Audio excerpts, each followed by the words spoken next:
ఓం నమో వెంకటేశాయ. అవిద్యాపటల భేదక సువిద్యా పాటవ సాధక గోవింద గోవింద. మందారదామాభరణాంకితాయ కపాలమాలా ఫణిభూషణాయ భస్మావగుంఠాయ సుచందనాయ నమో నమస్తే సమదర్శనాయ అని జగజ్జన్మస్థితిలయ కారణమైన శ్రీనివాస పరమాత్ముని భక్తిగా ప్రార్థించుకుంటూ ఆయనను నమస్కరించుకుంటూ శ్రీ శుకులవారు ఉపదేశం చేసిన శ్రీమద్భాగవత మహాగ్రంథం యొక్క అధ్యయన కార్యక్రమాన్ని ఈ సాయంకాల వేళ మనం ప్రారంభించుకుందాము. ప్రారంభంలో యథాప్రకారం ప్రార్థనా శ్లోకాలను పఠించుకుని ఈ కార్యక్రమానికి మంగళాచరణం చేసుకుందాము. శ్రీ గురు ప్రార్థనా. గురుర్బ్రహ్మా గురుర్విష్ణు గురుర్దేవో మహేశ్వరః. గురుః సాక్షాత్ పరం బ్రహ్మ తస్మై శ్రీ గురవే నమః. శ్రీనివాస ప్రార్థనా. వరాహాది శరీరాయ వరాభీతికరాయ చ వరాహాద్రినివాసాయ శ్రీనివాసాయ తే నమః. అథ సంకల్పః. శ్రీమదాదివరాహ క్షేత్రే విరాజమానస్య నిత్యశుద్ధబుద్ధముక్తస్వభావస్య లీలాగృహీతవిగ్రహస్య శ్రీపద్మావతీ జానేః అనుగ్రహేణ అస్మాకం సర్వేషాం బుద్ధిశుద్ధ్యర్థం విద్యాభివృద్ధ్యర్థం భక్తిజ్ఞానవైరాగ్యాది తదనుకూల సర్వసంపత్సమృద్ధ్యర్థం శ్రీపరమేశ్వర ప్రీత్యర్థం శ్రీమద్భాగవత పాఠం కరిష్యామహే. అస్య శ్రీమద్భాగవత స్తోత్ర మహామంత్రస్య నారద ఋషిః బృహతి ఛందః. శ్రీకృష్ణ పరమాత్మా దేవత బ్రహ్మ బీజం భక్తిశక్తిః జ్ఞానవైరాగ్యే కీలకం అస్మాకం శ్రీమద్భగవత్ప్రసాదసిద్ధ్యర్థే పాఠే వినియోగః. ధ్యానం నారాయణాధ్వరవరాహ విహన్యమానం మిత్రాప్రసూత విదురాదివిదర్శ్యమానం ద్వైపాయనాప్తశుక సంభృత ముఖ్య భాగం యజ్ఞాయ సంభరత భాగవతం ప్రకామం. శ్రీ గురుభ్యో నమః. దితి కశ్యప మహర్షి గారితో మాట్లాడుతోంది. తనకు సంతానాన్ని అనుగ్రహించవలసింది అని, తనకు తప్ప మిగతా వారందరికీ కూడా సంతానం కలిగి వాళ్ళందరూ సమృద్ధితో ఉన్నారు అని మాటలు చెప్పింది. తనకు కశ్యప మహర్షి గారి మీద చాలా గౌరవం ఉంది అనే విషయాన్ని కూడా నొక్కి చెప్పింది. కశ్యప మహర్షి గారి మీద గౌరవంతోనే ఆయన యొక్క సంతానాన్ని తాను కనాలనుకుంటోంది అనే విషయాన్ని కూడా వివరంగానే చెప్పింది. చెప్పి నీకు 13 భార్యలు ఉన్నారు, ఈ 13 మంది భార్యలలో నాకు తప్ప మిగతా వారందరికీ కూడా సంతానం ఉంది. అలా నాకు ఒక్కదానికి లేకపోవటం, మిగతా వారందరికీ ఉండటం అనేటువంటి పక్షపాతం నీకు తగదు అనే విషయాన్ని పై 2 శ్లోకాల్లో ఒక ఉపపత్తితో చెప్తోంది. ఏమంటోంది? పురా పితానో భగవాన్ దక్షో దృహితృవత్సల కం వృణీత వరం వత్సాహ ఇత్యపృచ్ఛత నః పృథక్ అని అంటోంది. మా నాన్నగారికి సుమారుగా మేము 50+ ఆడపిల్లలము. పురా ఒకప్పుడు ఆయన పిత మా తండ్రి గారు అయినటువంటి భగవాన్ దక్ష ప్రజాపతి గారు, పూజనీయుడైనటువంటి దక్ష ప్రజాపతి గారు దుహితృవత్సల, మొత్తం అంతమంది పిల్లల మీద సమానమైన వాత్సల్యం కలిగినటువంటి వాడాయన. ఆయన కం వృణీత వరం వత్సాహ ఇత్యపృచ్ఛత, మీకు ఎలాంటి వరుడు కావాలి, మీరు ఏ వరుణ్ణి వరిస్తారు అని మమ్మల్ని అందరినీ అడిగాడు. కం వృణీత వరం వత్సాహ, ఓ పిల్లలారా మీకు ఎలాంటి వరుడు కావాలి, ఎవరిని మీరు పెళ్లాడతారు అని మమ్మల్ని అడిగాడు. మమ్మల్ని అడిగేసరికి మేమెవరము అంతమంది సమాధానం చెప్పలేకపోయాము. దాంతో పృథక్, మళ్ళీ విడిగా పిలిచి ఒక్కొక్కరిని నీకు ఎలాంటి వరుడు కావాలి, ఎలాంటి వరుడు కావాలి అని విడివిడిగా కూడా అడిగాడు. పురాపితానో భగవాన్ దక్షో దుహితృవత్సల కం వృణీత వరం వత్సాహ ఇత్యపృచ్ఛత నః పృథక్. మేము అందరూ కలిసి ఉన్నప్పుడు అడిగినా సమాధానం చెప్పలేకపోయాము సిగ్గుతో. విడివిడిగా అడిగినప్పుడు కూడా ఎవరము సరిగ్గా సమాధానం చెప్పలేకపోయాము. సిగ్గుతోనూ కొంచెం మొహమాటంతోనూ సమాధానం రాలేదు. అయినా సరే ఆయన ఒక ప్లాన్ ప్రకారం మమ్మల్ని అడిగాడు. ఆ పేరు ఈ పేరు చెప్పి వీరిని వరిస్తారా లేదా వీరిని పెళ్లి చేసుకుంటారా అని అడుగుతూ వచ్చాడు. సరిగ్గా కశ్యప అనే పేరు వచ్చేసరికి మాలో 13 మంది సిగ్గుపడ్డారు, కొంచెం ఎక్కువ సిగ్గుపడ్డారు. దాంతో కశ్యప మహర్షి గారి మీద వీరందరికీ కాస్తంత గౌరవం ఉంది అని ఆయన గ్రహించాడు. గ్రహించి కాస్త మా ఫ్రెండ్స్ని వాళ్ళని ఎంక్వైరీ చేశాడు. చేస్తే వీళ్ళందరికీ కూడా కశ్యప మహర్షి గారి మీద ప్రేమ ఉంది అని అర్థమైంది. దాంతో స విదిత్వాత్మజానాం నోభావం సంతాన భావన త్రయోదశాదదాత్ తాసాం యాస్తే శీలమనువ్రతా. స విదిత్వా, ఆయన మేము ప్రదర్శించినటువంటి సిగ్గు, అలాగే మా ఫ్రెండ్స్ చెప్పినటువంటి విషయాలు, వీటన్నిటినీ ఒకసారి చూసుకుని విదిత్వా ఆత్మజానాంనో భావం, మా అభిప్రాయాన్ని అర్థం చేసుకుని సంతాన భావన, సంతానం పిల్లలు ఎలా అనుకుంటే అలా మనం వారి అభిప్రాయాలకు తగ్గట్లుగా నడుచుకోవాలి అనేటువంటి భావన ఉన్నవాడు కాబట్టి, అందులోనూ సంతతి పెరగాలి అనేటువంటి భావన ఎక్కువగా ఉన్నవాడు కాబట్టి కశ్యప మహర్షి గారికి ఇచ్చి పెళ్లి చేస్తే సంతానం చక్కగా పెరుగుతుంది అనేటువంటి భావనతో స విదిత్వా ఆత్మజానాంనో భావం సంతాన భావన త్రయోదశ అదదాత్ తాసాం, 13 మందిని నీకిచ్చి పెళ్లి చేశాడు. ఆయన ఆడపిల్లల్లో 13 మందిని నీకిచ్చి పెళ్లి చేశాడు. ఎవరినిచ్చి పెళ్లి చేశాడు? యాస్తే శీలమనువ్రతా, ఎవరైతే నిన్ను ఇష్టపడుతున్నారో వాళ్ళని మాత్రమే ఇచ్చి పెళ్లి చేశాడు. ఈ ఇష్టపడేటువంటి వాళ్ళు నీకు తగ్గట్లుగా ఉన్నారా లేదా అని పరీక్షించిన తర్వాతే పెళ్లి చేశాడు.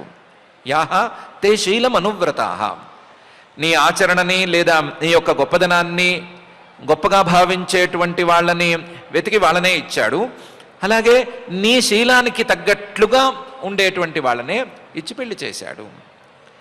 మా 13 మంది కూడా నిన్ను ఇష్టపడ్డాము, మేము నీకు తగిన వాళ్ళము అనేటువంటి నిర్ణయం మా తండ్రి గారే చేశారు. చేసి మమ్మల్ని నీకు ఇచ్చి పెళ్లి చేశారు. పెళ్లి చేస్తే నువ్వేం చేశావు అంటే మిగతా వాళ్ళందరికీ సంతానాన్ని అనుగ్రహించావు, నాకు మాత్రం ఇంకా సంతానం లేదు. ఇది పక్షపాతం కిందకే వస్తుంది, ఇలాంటి పక్షపాతం నీకు తగదు అని ఈ 2 శ్లోకాల్లోనూ దితి గారు చెప్పింది. అని అథమే కురు కళ్యాణ కామం కంజ విలోచన ఆర్తోపసర్పణం భూమన్ అమోఘం హి మహీయసి అని చివరిగా తన కన్క్లూషన్ అనేది చెప్పేసింది. అథ అందువల్ల ఇన్ని కారణాలున్నాయి. నేను నిన్ను ఇష్టపడుతున్నాను, అలాగే నన్ను మా తండ్రి గారు నీకు ఇచ్చి పెళ్లి చేశారు, నాతో పాటు మిగతా వాళ్ళను కూడా ఇచ్చారు, వాళ్ళందరికీ సంతానం ఉంది, నాకు మాత్రం లేదు. ఇవన్నీ కారణాలు, ఇంకా కూడా కారణాలన్నీ కలిసి ఉన్నాయి. కాబట్టి మే కురు కళ్యాణ, నా కోరికను, సంతానం కావాలి అనేటువంటి నా కోరికను నీవు తీర్చు. కళ్యాణ, అందరికీ మంచి చేసేటువంటి ఓ కశ్యప, కంజ విలోచన, తామర పూల లాంటి విచ్చుకున్న అందమైన కళ్ళు కలిగినటువంటి ఓ కశ్యప, అందమైనటువంటి వాడా, నీవు నాకు సంతానాన్ని ప్రసాదించవలసింది. అథమే కురు కళ్యాణ కామం కంజ విలోచన. అందులోనూ ఆర్తోపసర్పణం భూమన్ అమోఘం హి మహీయసి. భూమన్, నువ్వు చాలా గొప్పవాడివి, తపస్సులోనూ శీలంలోనూ అన్నిటిలోనూ కూడా చాలా చాలా గొప్పవాడివి. ఇలాంటి నీ దగ్గరికి ఎవరైనా ఒక బాధతో గనక వచ్చినట్లయితే, ఆర్తోపసర్పణం, ఎవరైనా ఆర్తితో నీ దగ్గరికి వచ్చినట్లయితే వాళ్ళు వచ్చినటువంటి పని వ్యర్థం కాకూడదు. వాళ్ళు వచ్చినందుకు ప్రయోజనం అనేది వాళ్లకు దక్కాలి. ఎందుకంటే మహీయసి, నువ్వు చాలా గొప్పవాడివి, చాలా గొప్పవాడివి, భూమన్ చాలా చాలా పెద్దవాడివి. ఇలాంటి వాడివి అయినందువల్ల నీ దగ్గరకు వచ్చి ఎవరైనా ఏమైనా కష్టం చెప్పుకుంటే ఆ కష్టం తీరాలి.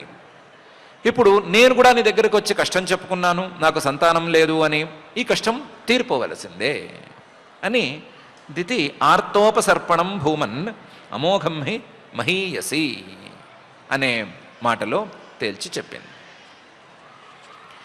దితి ఇలా అంటే, ఇతి తాం వీరమారీచ కృపణాం బహుభాషిణీం ప్రత్యాహ అనునయన్ వాచ ప్రవృద్ధానంగ కష్మలాం అని కశ్యప మహర్షి గారు ఏ రకంగా ఆవిడ్ని సముదాయించారు అనే విషయాన్ని మైత్రేయ మహర్షి గారు చెప్తున్నారు. ఇది ఈ విధంగా దితి ఒకదాని మీద ఒకటి మాటలు పెంచుకుంటూ చెప్తూనే వచ్చింది. ఓ వీర, విదురుడా, ఓ విదురుడా, మారీచ, మరీచ మహర్షి గారి యొక్క కొడుకైనటువంటి కశ్యపుడు కృపణాం, కాస్తంత బాధతో ఉన్నది నిజమే. బహుభాషిణి, ఆ బాధతో, ఆ ఫ్రస్ట్రేషన్లో కొంచెం ఎక్కువగా కూడా మాట్లాడుతోంది, ఎక్కువగా ఒకదాని మీద ఒకటి హేతువులు పెంచుకుంటూ చెప్తోంది. నీకు నా పట్ల పక్షపాతం ఉంది అనే మాట కూడా అంటోంది. అయినా సరే ప్రత్యాహ, సమాధానం, తిరిగి సమాధానం కోపగించుకోకుండానే చెప్పాడు. ఎలా చెప్పాడు? అనునయన్ వాచ, తన మాటలతో ఆవిడ్ని అనునయిస్తూ, ఆవిడ్ని సాంత్వనపరుస్తూ, ఆవిడతో మృదువుగానే మాట్లాడాడు.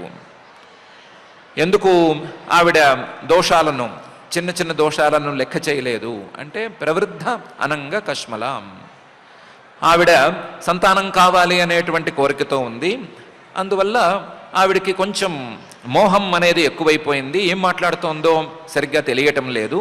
అందువల్ల ఇలా తెలియకుండా మాట్లాడుతున్నప్పుడు పెద్దగా తప్పు పట్టవలసింది ఏమీ లేదు అనే అభిప్రాయంతో ఆయన అనునయిస్తూ మాట్లాడాడు.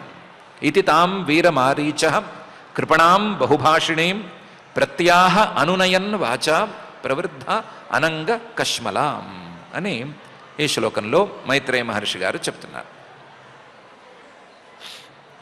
ముందుగా మహర్షి గారు, కశ్యప మహర్షి గారు 5 శ్లోకాలలో ఒకవేళ ఇలా తప్పుగా మాట్లాడినా, ఇంతకమంటే కొంచెం పెద్ద స్థాయిలో తప్పుగా మాట్లాడినా భార్యలని ఏమీ అనటానికి వీల్లేదు. ఎందుకంటే వాళ్ళకు ఉండేటువంటి విలువ అంత అసాధారణమైనది అనే విషయాన్ని చెప్పుకుంటూ వస్తున్నారు. అందులో ఏషతేహం విధాస్యామి ప్రియం భీరు యదిచ్ఛసి తస్యాః కామం న కః కుర్యాత్ సిద్ధిస్త్రైవర్గికి యతః అని మొదటి శ్లోకంలో చెప్తున్నారు. ఏషతేహం విధాస్యామి, అయ్యో నువ్వు ఇన్ని రకాలుగా మాట్లాడాలా, నువ్వు ఇన్ని రకాలుగా చెప్పాలా, నీకు సంతానం కావాలి అనేది నా బాధ్యత కూడా కదా. అందువల్ల ఏషతేహం విధాస్యామి, నువ్వు అన్నట్లుగా నీకు సంతానాన్ని నేను ప్రసాదించి తీరుతాను. విధాస్యామి, తప్పకుండాను, అది నా విధి అని అనుకుని నేను చేస్తాను. ఏషతేహం విధాస్యామి.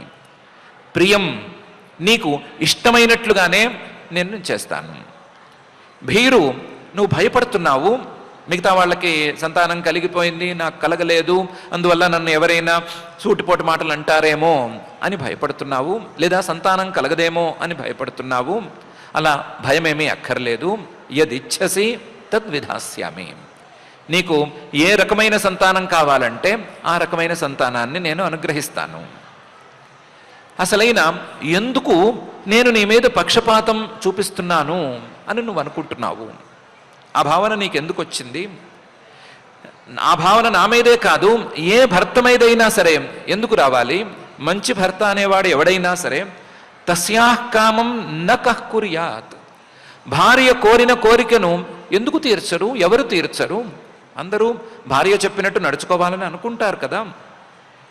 అందులోనూ సిద్ధిస్త్రైవర్గికీ యతః, భార్య ద్వారానే ధర్మార్థ కామాలు మూడు ఉన్నాయి అనేటువంటి అభిప్రాయం ఉన్నవాడు, భార్య ద్వారానే ధర్మం అనేది సిద్ధిస్తుంది, భార్య లేకపోతే ధర్మం అనేది లేనే లేదు, భార్య లేకపోతే అర్థానికి అంటే డబ్బుకి విలువ అనేది లేదు, భార్య లేకపోతే ఏ కోరిక తీరదు అనేటువంటి భావం ఉన్నవాడు ఎవరైనా సరే త్రైవర్గిక సిద్ధి భార్య ద్వారానే కలుగుతుంది అనేటువంటి అభిప్రాయం ఉన్నవాళ్ళు ఎవరైనా సరే భార్య కోరిన కోరికను ఎందుకు తీర్చరు?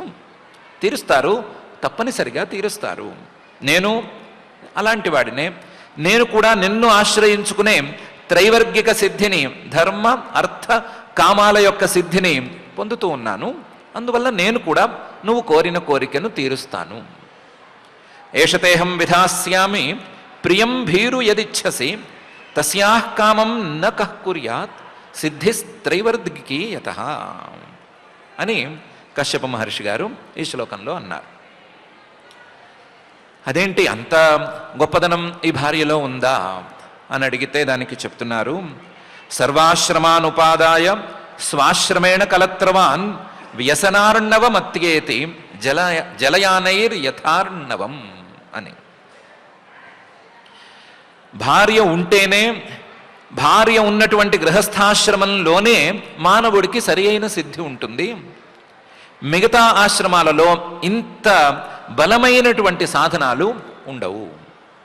ఎందుకంటే సర్వాశ్రమాన్ ఉపాదాయ, మిగతా ఆశ్రమాలకు కొన్ని రెస్ట్రిక్షన్స్ ఉన్నాయి. మిగతా ఆశ్రమాలలో వంట చేసుకోవటానికి వీల్లేదు, మిగతా ఆశ్రమాలలో తోచినప్పుడు సంతానాన్ని కలగటానికి వీల్లేదు, కనటానికి వీల్లేదు, మిగతా ఆశ్రమాలలో ఎలా పడితే అలా ఉండటానికి వీల్లేదు, ధన సంచయం చేసుకోవటానికి వీల్లేదు, డబ్బు కూడగట్టుకోవడానికి వీల్లేదు, చాలా రెస్ట్రిక్షన్స్ ఉన్నాయి. కానీ గృహస్థాశ్రమానికి ఇలాంటి రెస్ట్రిక్షన్స్ కొంచెం తక్కువ. ఏమీ లేవు అని కాదు, కాస్త ఉన్నాయి, తక్కువగా ఉన్నాయి.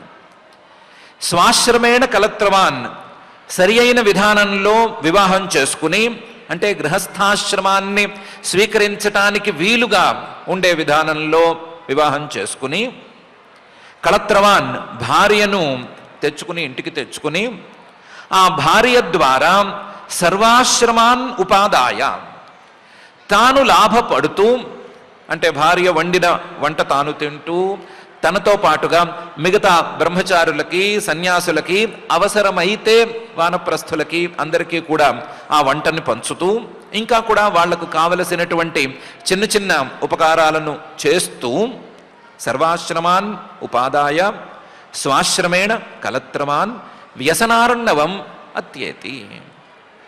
దుఃఖం అనేటువంటి ఒక పెద్ద సముద్రాన్ని దాటగలుగుతాడు. భర్త అనేటువంటి ఒక డెసిగ్నేషన్ గనక సరి అయిన తీరులో వస్తే, ఆ భార్యను ఇంటికి తెచ్చుకుంటే, ఆ భార్య ద్వారా తాను ఉపయోగం పొందటం మాత్రమే కాకుండా, తాను కష్టాల నుండి గట్టెక్కటం మాత్రమే కాకుండా, తన తోటి వారి యొక్క కష్టాలను కూడా తీర్చగలుగుతాడు. వ్యసనార్ణవం అత్యేతి.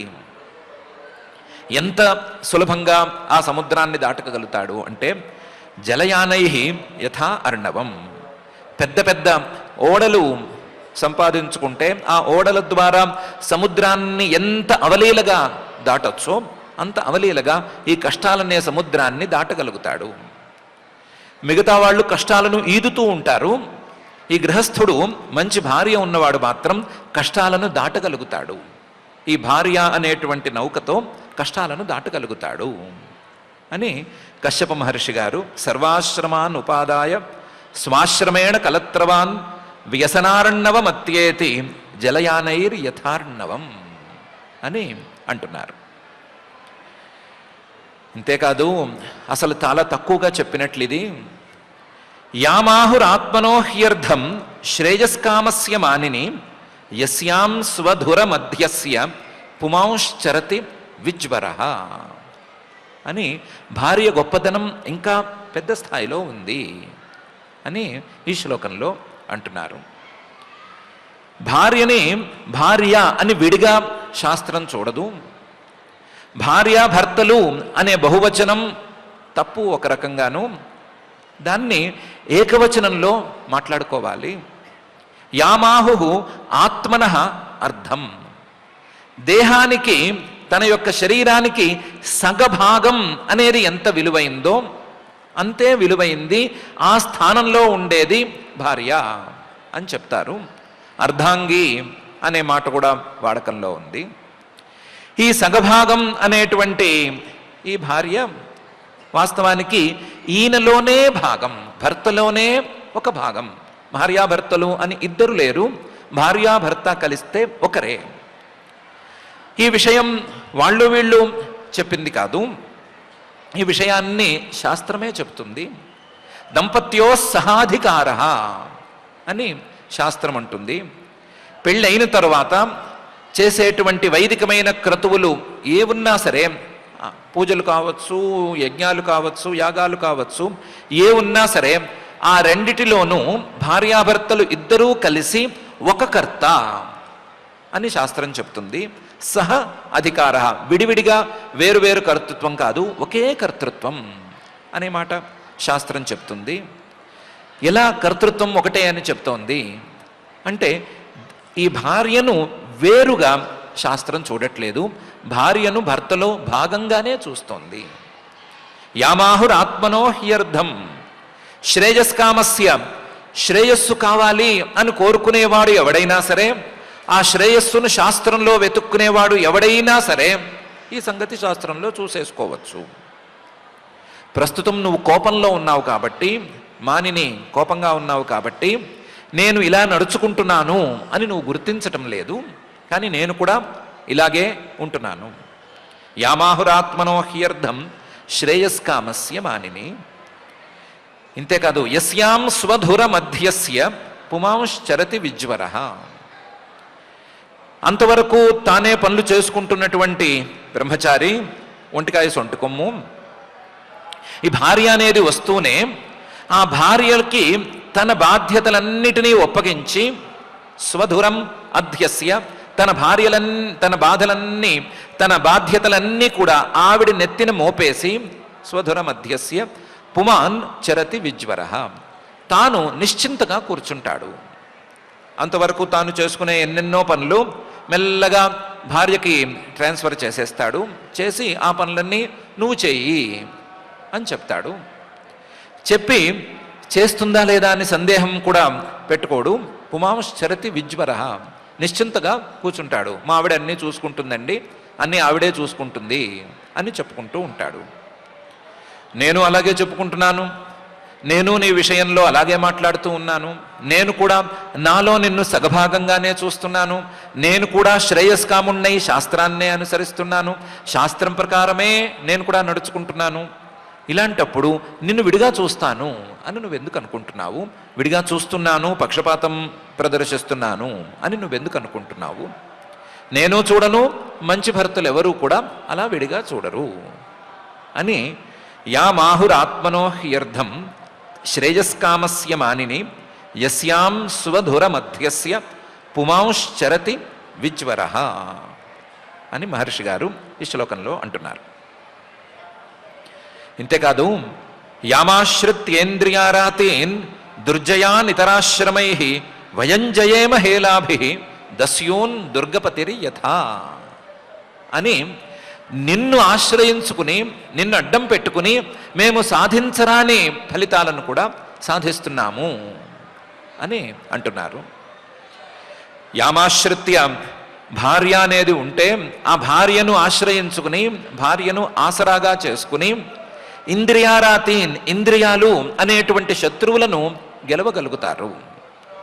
యామాశ్రిత్య ఇంద్రియారాతీన్ దుర్జయాన్ ఇతరాశ్రమై, మిగతా బ్రహ్మచర్యాశ్రమంలో కానీ, వానప్రస్థం పక్కన పెట్టుకుంటే సన్యాసాశ్రమంలో కానీ అలా ఇంద్రియాలను గెలవటం అనేదేమీ సులభం కాదు.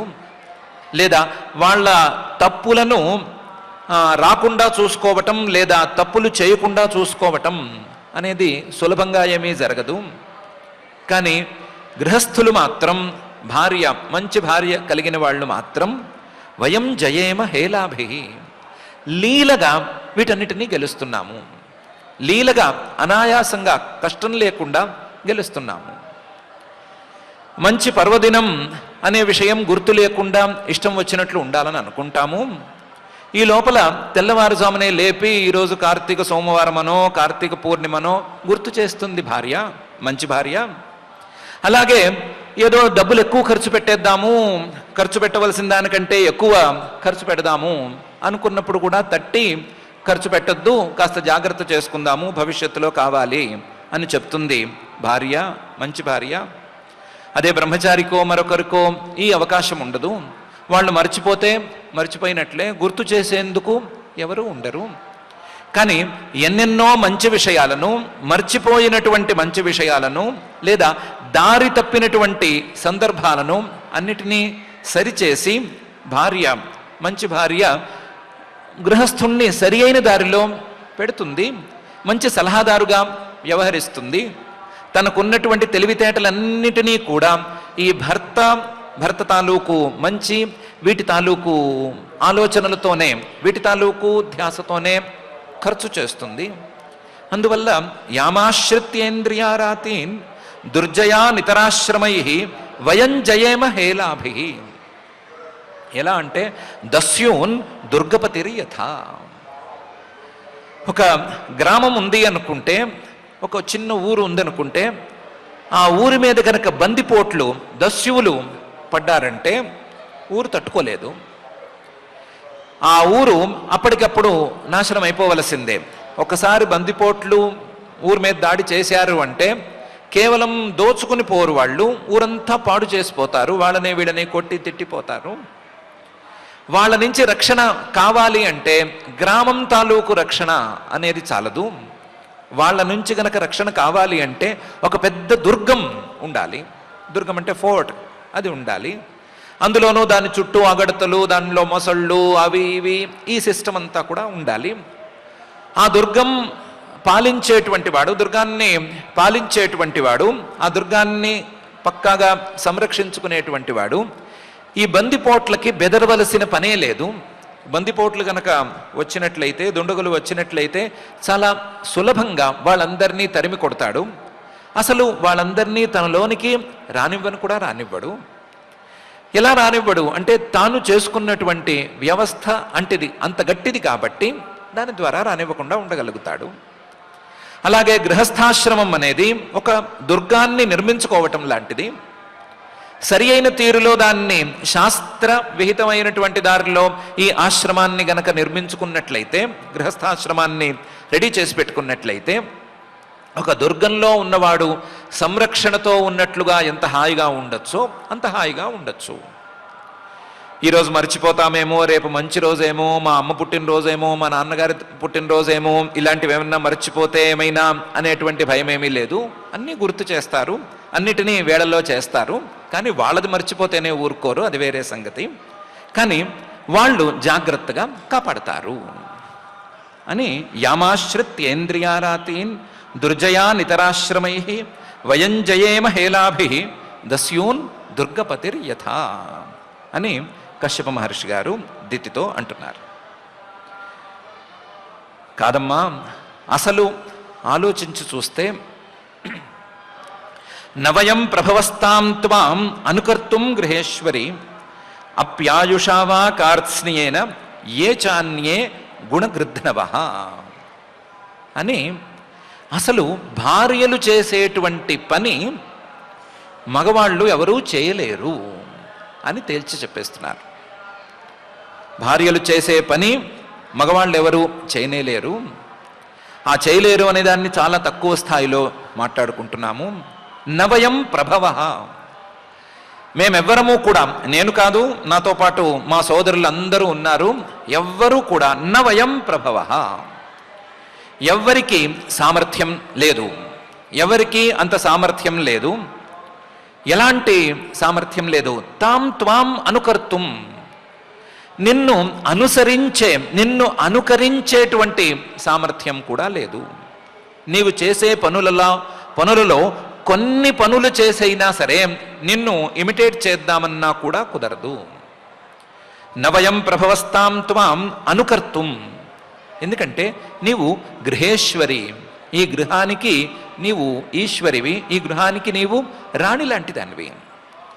గృహానికి రాణివైనటువంటి నీవు చేసే పనులలో ఏ పనిని మేము సమగ్రంగా సరిగ్గా చేయలేము, కనీసం నిన్ను అనుకరించలేము.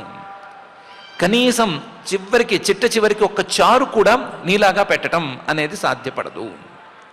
మిగతా వంట వార్పు సరే ఒక చారు కూడా పెట్టలేము. నవయం ప్రభవస్తాం త్వాం అనుకర్తుం గృహేశ్వరి. అప్యాయుషావా, ఇది ఒక సందర్భంలో చెప్తున్నటువంటి మాట కాదు. అప్యాయుష, మొత్తం ఆయుస్సంతా లెక్కేసుకున్నా సరే, కార్త్స్న్యేన, మొత్తం ఆయుస్సంతా కూడా ఒక యూనిట్గా తీసుకుని దాంట్లో మాట్లాడుకున్నా సరే, లేదా జన్మలను లెక్కేసుకున్నా సరే, అప్యాయుషావా కార్త్స్న్యేన, ఈ పని మాత్రం, నువ్వు చేసే పనిని మాత్రం మేము చేయలేము. నేనే కాదు, ఏ చాన్యే గుణగృద్ధనవః, మా సోదరులు ఉన్నారు కదా, వాళ్ళు కూడా చేయలేరు. నేనే కాదు, వాళ్ళు కూడా చేయలేరు. గుణగృద్ధనవః, ఒక్కసారి ఈ విషయంలో సందేహం ఏమైనా ఉంటే ఆలోచించి ఎవరెవరు ఏ భార్యలు ఏ పనులు చేస్తున్నారు అని లిస్ట్ అవుట్ చేసుకుని, ఆ లిస్టులో ఎక్కడైనా మనం చేసే పనులు సరిగ్గా సమకూరుతాయా అని నిర్ణయించుకుంటే సరిపోతుంది. ఎన్నెన్నో ఉపకారాలు చేస్తారు కదా, ఎన్నెన్నో బాధ్యతలను వాళ్ళు నెరవేరుస్తారు కదా. ఇల్లు నీట్గా ఉంచుకుంటారు, అలాగే వంట అనేది తప్పనిసరిగా చేస్తారు, అలాగే ఇంటిని సంరక్షిస్తారు, మొగుడు దారి తప్పకుండా జాగ్రత్తగా చూసుకుంటారు. ఇంత అయిన తరువాత కూడా కాస్తంత ప్రేమ ఉంటే గనక ప్రియంగా మాట్లాడతారు. ఈ ప్రియంగా మాట్లాడటం, ఎంత పని చేసినా సరే మృదువుగానే మాట్లాడటం, ఇలాంటి గుణాలను తీసుకుంటే, ఈ గుణాలు తమలో ఉన్నాయా అనే పరీక్ష గనక ఎవరైనా చేసుకుంటే, ఎవరైనా సరే సరిపోము అని నిర్ణయించుకోవలసిందే. పని చేస్తే ఎక్కడ లేని కోపం వస్తుంది కొంతమందికి, కోపం వచ్చి పని చేయడం మానేస్తారు ఇంకొంతమంది. ఇలా ఒకటి ఉంటే మరొకటి ఉండదు. వంట చేయమంటే ఆదివారం రోజున వంట చేస్తారు కొంతమంది, కానీ ఇల్లంతా అలికేసేస్తారు. ఇల్లంతా మళ్ళీ తర్వాత బాగు చేసుకోవటం సులభంగా ఉండదు. పోనీ ఇల్లు బాగు చేస్తున్నారు అని ఆ పని ఇస్తే రోజల్లా ఆ పని చేసినా సరే సగం కూడా తెమలదు. ఇలా ఏ పని చేసినా సరే పూర్తిగా చేయటం అనేది ఎవరి వల్ల కాదు. ఎవరైనా ఒకళ్ళిద్దరు మహానుభావులు అలాంటి వాళ్ళు ఉంటే ఉండవచ్చు, వాళ్ళు కాక మిగతా వాళ్ళ వల్ల ఎవరి వల్ల కాదు. నవయం ప్రభవస్తాం త్వాం అనుకర్తుం గృహేశ్వరి అప్యాయుషావా కార్త్స్న్యేన ఏ చాన్యే గుణగృద్ధనవః అని నీవు చేసేటువంటి ఉపకారాలని కనీసం అనుకరించటం అనే విషయం కూడా మా వల్ల ఎవరి వల్ల కాదు అని మహర్షి గారు స్పష్టంగా దితితో అంటున్నారు. ఇలా 5 శ్లోకాలలో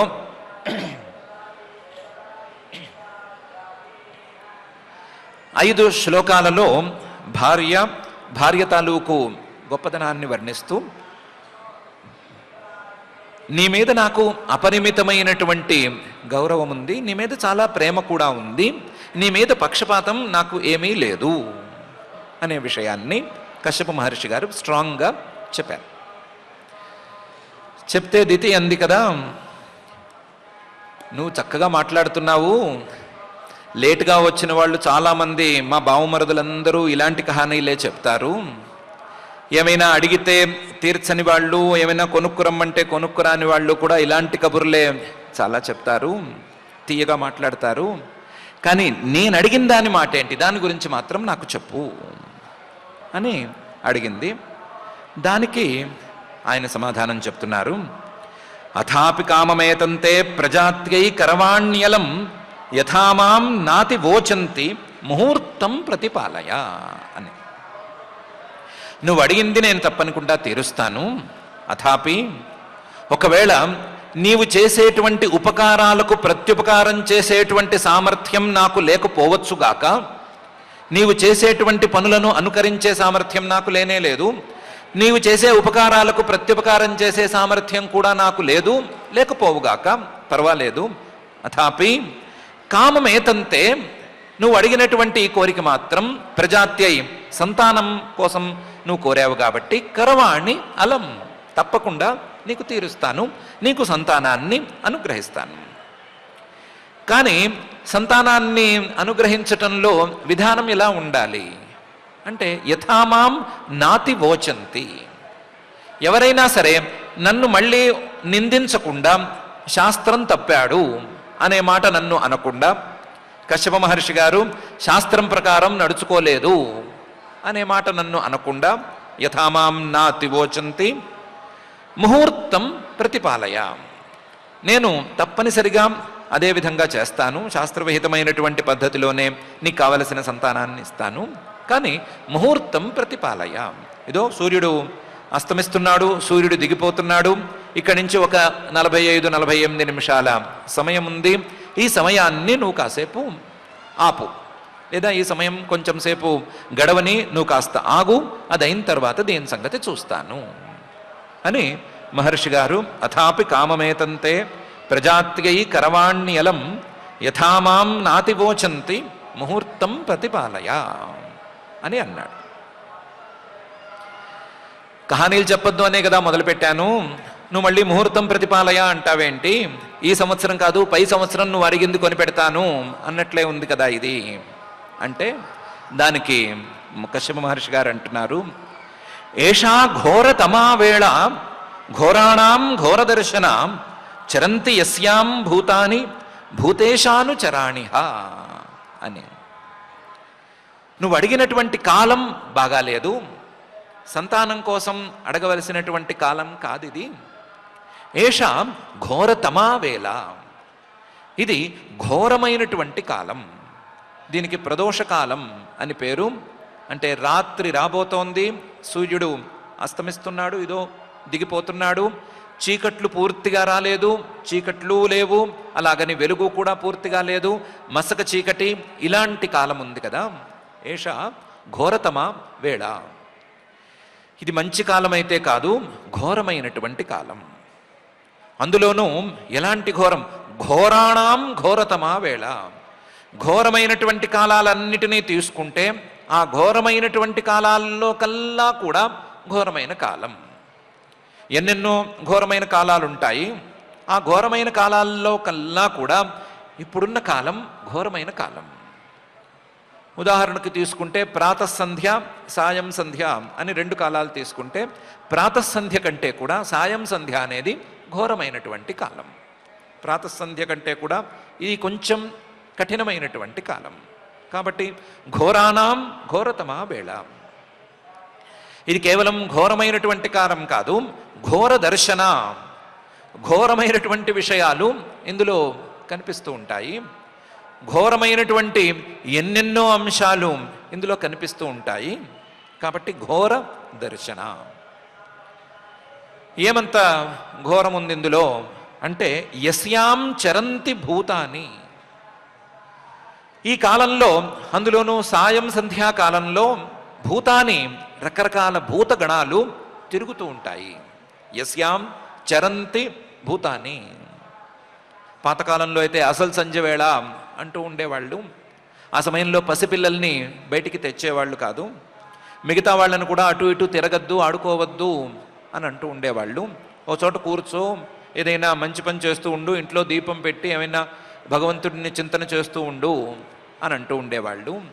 ఎందుకంటే యస్యాం చరంతి భూతాని, ఆ భూతగణాలు సామాన్యమైన భూతగణాలు కావు, చిన్న చిన్న భూతాలు కావు, ఏదో హాంఫట్ అంటే ఎగిరిపోయేవి కావు.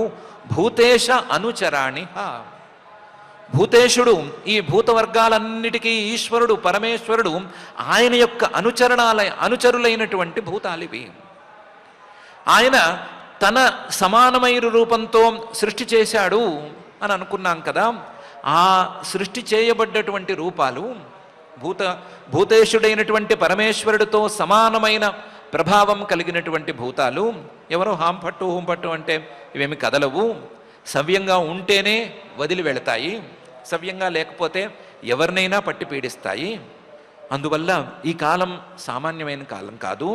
ఏషా ఘోరతమా వేళ ఘోరాణం ఘోరదర్శన చరంతి యస్యాం భూతాని భూతేశానుచరాణి అనేటువంటి కాలం అని కశ్యప మహర్షి గారు దితితో అన్నారు. దితిగారు అంది కదా, పోనీ మిగతా వాళ్ళ హాంఫట్లకి ఈ భూతాలు కదలకపోవచ్చు, నువ్వు కశ్యపుడివి, నీ సామర్థ్యం ముందు ఈ భూతాలెంత, నువ్వు ఊదేయగలవు, కాబట్టి ఆ భూతాలన్నిటినీ ఊదేసి నువ్వు నేనన్న పని చేసేయి అని. దానికి ఆయన చెప్పారు, ఏతస్యాం సాధ్వి సంధ్యాయాం భగవాన్ భూతభావన పరీతో భూత పరిషద్భి వృషేణ అటతి భూతరాట్ అని. నువ్వన్నట్టు ఒకవేళ భూతాలే అయితే పోనీ తోలదామా అని ప్రయత్నం ఉండొచ్చు. కానీ ఏతస్యాం ఇదే కాలంలో సాధ్వి, ఓ సాధువైనటువంటి దితి, సంధ్యాకాలంలో ప్రదోష కాలంలో భగవాన్ అతి సమర్థుడు పూజనీయుడు అయినటువంటి భూతభావన ఈ భూతాలన్నిటినీ సృష్టి చేసి పంపిణీ చేసినటువంటి వాడు, ఈ భూతాలనే కాకుండా ఈ ప్రపంచంలోని సమస్త భూతాలను అంటే పంచభూతాలను, ఆ భూతాలకు సంబంధించినటువంటి పదార్థాలను వీటన్నిటినీ సృష్టి చేసినటువంటి వాడు భూతభావన. కేవలం సృష్టి చేయటం మాత్రమే కాకుండా వాటి పాలన తాలూకు బాధ్యతను కూడా నెత్తికెత్తుకున్నటువంటి వాడు భూతభావన. ఆ పరమేశ్వరుడు తిరుగుతూ ఉంటాడు. ఏతస్యాం సాధ్వి సంధ్యాయాం భగవాన్ భూతభావన ఎలా తిరుగుతాడు? పరీతో భూత పరిషద్భి, తన చుట్టూ ఈ భూతగణాలు చుట్టుముట్టి ఉండగా ఆ భూతగణాలతో కలిసి, తన చుట్టూ తిరుగుతున్నటువంటి భూతగణాలతో కలిసి ఆయన తిరుగుతూ ఉంటాడు. పరీతో భూత పరిషద్భి, ఈ భూతాలన్నీ ఆయన పార్షదులు, ఆయన పరిచారకులు లేదా ఆయన చెప్పినట్లు వినేటువంటి వాళ్ళు, వీళ్ళందరితో కలిసి ఆ భూతభావనుడైనటువంటి భూతరాట్, ఈ భూతాలకు రాజైనటువంటి పరమేశ్వరుడు తిరుగుతూ ఉంటాడు. ఎలా తిరుగుతాడు? వృషేణ అటతి, ఎద్దు మీద, పెద్ద ఆంబోతు కైలాస శిఖరం లాంటి ఎద్దు మీద ఎక్కి ఆ ఎద్దు మీద తిరుగుతూ ఉంటాడు. పరీతో భూత పరిషద్భి వృషేణ అటతి, ఆయన పగలల్లా కైలాసం మీద కూర్చుంటాడు. సాయంత్రం అయ్యేసరికి పద అని ఒక్కసారి నందిని బయలుదేరదీస్తాడు. ఆ నంది ఎక్కుతాడు. ఈయన బయలుదేరంగానే మిగతా భూతాలన్నీ కూడా పొలోమంటూ ఆయన వెంటబడి తిరుగుతూ ఉంటాయి. అటతి భూతరాట్, ఆయన చెప్పినట్లుగానే భూతాలన్నీ నడుచుకుంటాయి. కానీ మనం చెప్తే వెళ్ళవు, మనం చెప్తే వినవు. ఒకవేళ ఆ భూతాల సంగతి పక్కన పెట్టినా సరే భూతరాట్, ఆ పరమేశ్వరుడే తిరుగుతూ ఉంటాడు ఈ కాలంలోనూ. ఆయన్నేం చేద్దాము? అందువల్ల ఈ కాలం సామాన్యమైన ఘోర కాలం అయితే కాదు. సంధ్యాకాలం అనేది సామాన్యమైన కాలం కాదు. భూతగణాలు, ఆ భూతగణాలతో పాటుగా పరమేశ్వరుడు తిరిగేటువంటి కాలం అని. ఏతస్యాం సాధ్వి సంధ్యాయాం భగవాన్ భూతభావన పరీతో భూత పరిషద్భి వృషేణ అటతి భూతరాట్ అని కశ్యప మహర్షి గారు అన్నారు. అనటం ద్వారా ఆయన పరమేశ్వరుడు భూతరాట్ భూతభావన, ఎవరైనా చిన్న తప్పు చేసినా వదిలిపెట్టడు, వదిలిపెట్టక వాళ్ళని దండిస్తాడు అని చెప్పకనే చెప్పారు. చెబితే దాందేముంది, సంధ్యాకాలంలో సంధ్యావందనాలో ఇంకోటో చేయకుండా బజ్జీలు తీసుకొచ్చి తింటూ ఉంటే కదా ఆయనకి దొరుకుతాము. మనం సంధ్యాకాలంలో బజ్జీ బండి దగ్గర ఆయనకి దొరకద్దు, 4ంటికే వెళ్ళిపోదాము. వాడు అప్పటికే 10 రోజుల నుంచి కాస్తూ ఫ్రెష్గా ఉంచుకున్నటువంటి నూనెలో వేసిన మొదటి బజ్జీని ఫ్రెష్గా తీసుకుని ముందు పెట్టేసుకుందాము, ఇంట్లోనూ పెట్టేసుకుని సంధ్యాకాలం అయ్యేసరికి కట్టెలు వేసేసి గుప్తంగా ఈ బజ్జీలు ఏవో తింటూ ఉందాము. అప్పుడు ఆయన మాత్రం ఏం చేస్తాడు అని దితి అననే అంది. అంటే దానికి చెప్తున్నాడు, అదేం ఆయనతో అయ్యే పని కాదు. ఎందుకంటే శ్మశాన చక్రానిల ధూళి ధూమ్ర వికీర్ణ విద్యోత జటాకలాప భస్మావగుంఠామల రుక్మదేహో దేవస్త్రిభి పశ్యతి దేవరస్తే అని ఉంది. ఆయనేమి సామాన్యుడు కాడు, తెలివి తక్కువ వాడు కాడు, తక్కువ జ్ఞానం ఉండేవాడు కూడా కాడు. చూడ్డానికి అలా కనిపిస్తాడు. చూడ్డానికి ఎలా కనిపిస్తాడు అంటే శ్మశాన చక్రానిల ధూళి ధూమ్ర వికీర్ణ విద్యోత జటా కలాపగా కనిపిస్తాడు. ఆయన ఎప్పుడూ శ్మశానంలో నివాసం ఉంటాడు, వైరాగ్యానికి ప్రతీకగా. ఆ శ్మశానంలోనేమో కొంచెం ఖాళీ ప్రదేశం అయ్యేసరికి సుడిగాళ్ళు ఎప్పుడూ రేగుతూనే ఉంటాయి. గాలి సుడుల కింద రేగుతూ ఉంటుంది. ఆ సుడిగాలులలో ధూళి, అక్కడ ఉండేటువంటి ధూళి పైకి ఎగుస్తుంది. శ్మశానాన్ని ఎవరు సరిగ్గా మెయింటైన్ చేస్తారు? అందులో సరిగ్గా నీరు చల్లి గ్రాస్ అది సవ్యంగా ఉండేటట్టు పార్కులాగా ఎవరు చూడరు కదా. ఇష్టం వచ్చినట్లు ఉంటుంది, అందులో ధూళి రేగుతుంది. ఆ ధూళి ధూమ్ర, ఆ ధూళి మొత్తం ఎగిరి ఎగిరి ఈయన నెత్తి మీదే పడుతుంది. ఈయనకేమో తలకాయ ముడేసుకోవటం అలవాటు లేదు. తలకాయ అంతా అలా విరబోసుకుని ఉంటాడు. విరబోసుకుని ఉంటే ఆ విరబోసుకున్నటువంటి ఆ వెంట్రుకల మీద ధూళి మొత్తం పడుతుంది. దాంతో ఆయన జుట్టు రంగు ఏంటి అని ఎవరికీ తెలియదు. చూడ్డానికి మాత్రం రంగురంగులుగా కనిపిస్తుంది. ఆ ధూళి ఏ రంగులో ఉంటే ఆ రంగులో కనిపిస్తుంది. ఆ ధూళి ఎర్రగా ఉంటే ఎర్రగా కనిపిస్తుంది, ధూళి తెల్లగా ఉంటే తెల్లగా కనిపిస్తుంది. శ్మశాన చక్రానిల ధూళి ధూమ్రంగా ఆయన తలకాయ ఉంటుంది. దీనికి తోడు ఆయన మొత్తం విరబోసి ఉంటాడు, వికీర్ణ విరబోసి ఉన్న ఈ రకంగా ధూళి దాని మీద బాగా అంటి ఉన్నా సరే విద్యోత జటాకలాప, ఆయన జడలు చాలా అందంగా లేదా చాలా వెలుగుతో ప్రకాశిస్తూ ఉంటాయి. అలాంటి జడలతో, రకరకాల ధూళులు పడ్డ జడలతో, ఏమాత్రం కేశ సంస్కారం లేనటువంటి కేశాలతో ఆయన తిరుగుతూ ఉంటాడు. చూడ్డానికి అలా ఉంటాడు. ఇంతేకాదు భస్మావగుంఠామల రుక్మదేహ, ఆయన శరీరం తాలూకు వర్ణం, టోన్ ఇలాంటివేమీ ఎవరికీ తెలియవు. ఎందుకంటే భస్మావగుంఠామల రుక్మదేహ, మొత్తం ఒళ్ళంతా కూడా భస్మం అంటే విభూతి, దాన్ని అలముకుని ఉంటాడు. ఒళ్ళంతా విభూతి దట్టించి ఉంటాడు. భస్మ అవగుంఠనం, శరీరంలో ఏ భాగము కూడా కనిపించకూడదు విడిగాను. శరీరంలో ఏ చిన్న చర్మ కణం కూడా కనిపించకూడదు, మొత్తం భస్మతో కప్పేయాలి అనేటువంటి పనిలో ఉంటాడు. భస్మావగుంఠనం అని దానికి పేరు. ఆ భస్మావగుంఠనంతో ఆయన తన అమలం, ఏమాత్రం మలం లేనటువంటి రుక్మ దేహాన్ని, బంగారు వర్ణంతో ప్రకాశిస్తున్నటువంటి దేహాన్ని పూర్తిగా కప్పేస్తాడు. ఆయన శరీరం రంగు ఎవరికీ తెలియదు, వాస్తవానికి బంగారు రంగులో ప్రకాశిస్తాడు, కానీ ఎవరికి అది కనిపించదు. ఎందుకంటే ఒళ్ళంతా కూడా ఈ భస్మ చల్లుకుని ఉంటాడు. ఈ భస్మావగుంఠావలం రుక్మదేహ కాబట్టి ఆయన ఒళ్ళంతా చూస్తేనేమో ఏమీ లేనివాడు చల్లుకున్నట్లుగా విభూతి చల్లుకున్నట్టు ఉంటుంది. కేశ సంస్కారం లేని జుట్టు, అందులోనూ విరబోసుకున్న జుట్టు, ఆ జుట్టుకు మొత్తం ధూళి కప్పుకుని ఉండటం, ఇవన్నీ చూస్తే ఆయన ఎవడో సామాన్యుడు, ఏదో తిరుగుతున్నాడు, దేశదిమ్మరి తిరుగుతున్నాడు అని అనిపిస్తుంది ఒకవేళ కనిపించినా. కానీ ఆయన సామాన్యుడు కాడు. నువ్వన్నట్లుగా ఆయనకు తెలియకుండా, ఆయన కంటికి కనిపించకుండా మనం తప్పు చేయటం అనేది జరిగే పని కాదు. కర్టన్లు వేసుకున్నా సరే ఆయన చూసేస్తాడు. ఎందుకు? దేవస్త్రిభి పశ్యతి. అందరికీ 2 కళ్ళు ఉంటే ఆయనకు 3 కళ్ళు ఉన్నాయి. ఆయన త్రినేత్రుడు. త్రినేత్రుడు అంటే 3వ కన్ను తెరిచాడు అనుకునేరు, 3వ కన్ను తెరవడు. 3 కళ్ళు సూర్య చంద్ర అగ్నులు ఆయనకి. పగలల్లా సూర్యుడు అనేటువంటి కంటితో చూస్తాడు, రాత్రల్లా చంద్రుడు అనేటువంటి కంటితో చూస్తాడు. బై ఛాన్సు ఈ సూర్య చంద్రులు ఇద్దరూ పని చేయలేకపోతే అగ్ని అనేటువంటి ఇంకో వెలుగుతో చూస్తాడు. ఈ సూర్య చంద్ర అగ్నులు అనేటువంటి వెలుగులు లేనిదే మానవుడు ఏ పని చేయలేడు. ఖచ్చితంగా ఈ మూడిట్లో ఏదో ఒకటి ఉండాల్సిందే.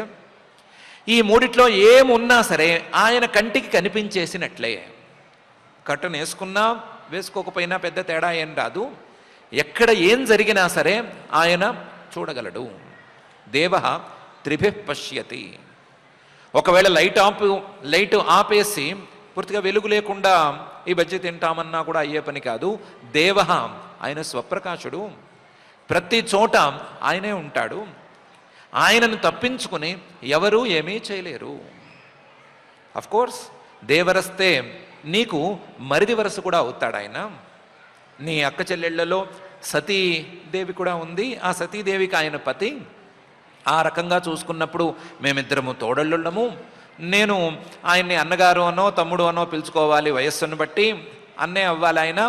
నాకు అన్న అయితే నీకు బావగారు అవ్వాల్సిందే, లేదా మరిది అవ్వాల్సిందే.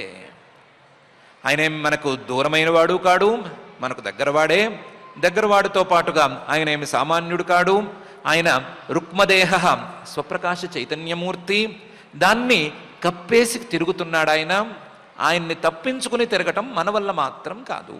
దేవ త్రిభిః పశ్యతి అని కశ్యప మహర్షి గారు శ్మశాన చక్రానిల ధూళి ధూమ్ర వికీర్ణ విద్యోత జటా కలాప భస్మావ గుంఠామల రుక్మదేహ దేవస్త్రిభిః పశ్యతి దేవరస్తే అని ఈ శ్లోకంలో పరమేశ్వరుడి గురించి చెప్పారు. మిగతా పాయింట్స్ ఎలా పోయినా చివరి పాయింట్ బాగుంది అంది దితి. ఏంటి? మనకు దగ్గరవాడు, బంధువు కాబట్టి మనం ఏం చేసినా సరే పట్టించుకోడు. మన బంధువులందరూ అలాగే ఉంటారు కదా, మనం ఏం తప్పు చేసినా తప్పించుకోడు. ట్రాఫిక్ పోలీసు కనుక మనవాడైతే సిగ్నల్ దాటి వెళ్ళొచ్చు, లేదా నో పార్కింగ్లో పెట్టుకోవచ్చు, ఏమైనా చేసుకోవచ్చు.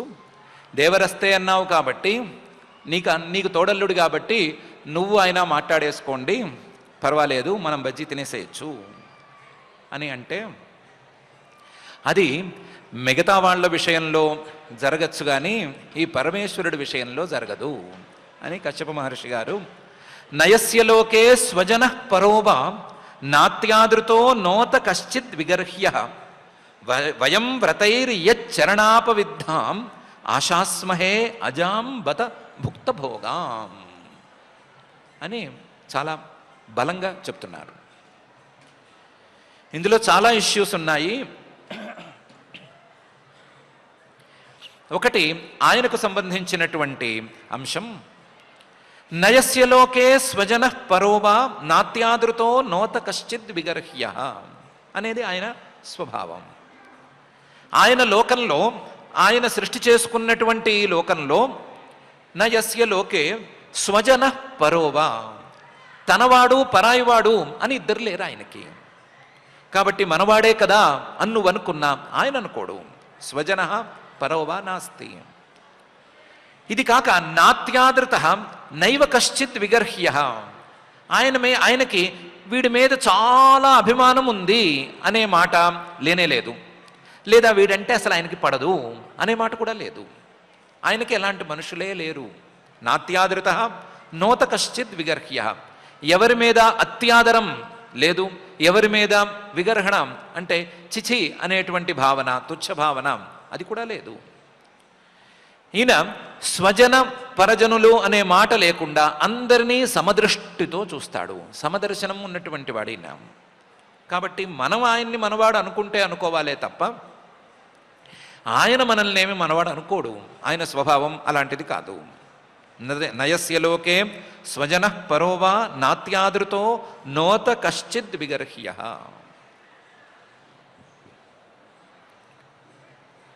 పోనీ మన వైపు నుంచి చూసుకున్నా, మనం ఆయన్ని దగ్గర వాళ్ళు అని అనుకుందాం, అది కూడా కుదరని పని. ఎందుకంటే ఆయన యచ్చరణాపవిద్ధాం ఆశాస్మహే అజాం బత భుక్త భోగాం.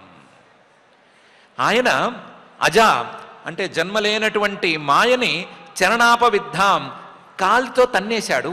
ఎడంకాలతో తోసవతలు పారేశాడు. నువ్వు నాకు అక్కర్లేదు, నీ తాలూకు భోగాలేవి నాకు అవసరం లేదు అని తోసవతలు పారేశాడు. చరణాపవిద్ధాం, కాలితో తన్ని తిరస్కరించి తోసేశాడు. అజాం బత భుక్త భోగాం, నీ భోగాలు ఇవన్నీ నాకు అక్కర్లేదు, ఇంతకు మించే నాకు స్వాత్మానందం ఉంది అనే విషయం చెప్పేశాడు. ఆయనేమో ఆ స్థాయిలో ఉన్నాడు. మనం ఎలాంటి స్థాయిలో ఉన్నాము అంటే వ్రతై రకరకాల తపస్సులు చేసుకుని రకరకాల తపస్సులకు ఫలితాలుగా ఆయన్ని వేడుకునేటువంటి పరిస్థితిలో ఉన్నాము. ఏమని వేడుకుంటున్నాము అంటే, నువ్వు కాలుతో తోసేసావు కదా, నువ్వు కాలుతో తోసేసినటువంటి మాయ తాలూకు ఫలితాల్లో ఏదో ఒక ఫలితాన్ని నాకు ఇవ్వు అని అడుక్కునే పరిస్థితిలో ఉన్నాము. వయం వ్రతై, మనమేమో నియమాలను పాటిస్తూ తపస్సు చేసుకుంటూ కష్టపడి ఏం కోరుకుంటున్నాము? ఆశాస్మహే, ఏం కోరుకుంటున్నాము అంటే యచ్చరణాపవిద్ధాం అజాం భుక్తభోగాం, ఆయన కాలితో తన్నేసి ఇవేమి నాకు అక్కర్లేదు, ఈ ఐశ్వర్యం అనేది నాకు పని లేదు అనేటువంటి తీరుతో తోసేసిన దాన్ని, అయ్యా ఈశ్వర పరమేశ్వర నాకు ఐశ్వర్యాన్ని ప్రసాదించు అనే తీరులో కోరుకుంటున్నాము. ఆయన కాలితో తోసేసిన దాన్ని కష్టపడి సాధించుకొని ఆయన ద్వారానే అందుకోవలసిన పరిస్థితిలో ఉన్న మనమెక్కడ? వీటిని లెక్క చేయకుండా వైరాగ్యంతో తిరుగుతున్నటువంటి ఆయన ఎక్కడ? మనమైనా ఆయన్ని మావాడు, మా అన్నగారు, మా బావమరిది లేదా మా బావగారు అని అనుకునే పరిస్థితి ఉందా? మన వైపు నుంచి చూసినా ఆ పరిస్థితి లేదు, ఆయన వైపు నుంచి చూస్తే అసలు లేనే లేదు అని మహర్షి గారు నయస్య లోకే స్వజనః పరోవా నాత్యాదృతో నోత కశ్చిద్ విగర్హ్య వయం వ్రతైర్యచ్చరణాపవిద్ధాం ఆశాస్మహే అజాం బత భుక్తభోగాం అనే ఈ శ్లోకంలో చెప్తున్నారు.